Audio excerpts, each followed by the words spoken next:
এই ৩-৪ দিন ধরে জানো তো আমার না কোনো কেকের অর্ডার নেই, তাই মনটা একটু খারাপ। যাই হোক, আমি ভাবছিলাম যে আগের অনেক ভিডিও জমে আছে, সেগুলো শেয়ার করব। তো সেগুলো শেয়ার করে মানে ওঠা হয়নি এডিট করে। তো এটা আমার এই জুলাইয়েরই অর্ডার ছিল, ডেটটা ঠিক আমার মনে নেই। কিছু কিছু দিন এমন যায় যেদিন মানে অর্ডারের চাপ থাকে, ক্লান্ত হয়ে পড়ি ভীষণ, আর কখনো থাকে না তো থাকেই না। তখন মানে সময়ও কাটে না, ভালোও লাগে না। কিন্তু কি আর করা যাবে, সবসময় তো সময় আর একরকম যায় না, সেটা তো মেনে নিতেই হবে। যাই হোক, এই কেকটার কথা আসছে, এটা ছিল একটা 1 পাউন্ডের চকলেট ফ্লেভারের কেক। ওপরে যেটা তোমরা দেখতে পাচ্ছ, এটা চকলেট কেকেরই ক্রাম আমি ইউজ করেছিলাম।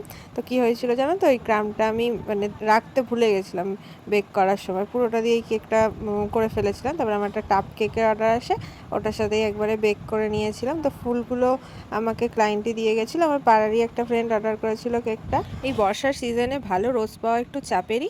যদি ব্যাঙ্গালোর রোজ নিতে যাই তাহলে কেকের থেকে ফুলের দাম বেশি হয়ে যাবে, তাই নর্মাল রোজ দিয়েই করেছি। যেরকম পাওয়া গেছিলো ভালো, ও এনে দিয়েছিল আমাকে, ওটা দিয়ে আমি করেছি।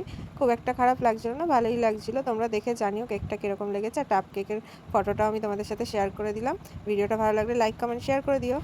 আর তোমরাও যদি যে কোনো কাস্টমাইজ কেক বা টাপ কেক বা যা কিছু চকলেট বা যে কোনো আইটেম অর্ডার করতে চাও, তাহলে স্ক্রিনে দেওয়া নাম্বারে আমার সাথে কন্ট্যাক্ট করে নিও। আজকের মতো চলো আসি, বাই।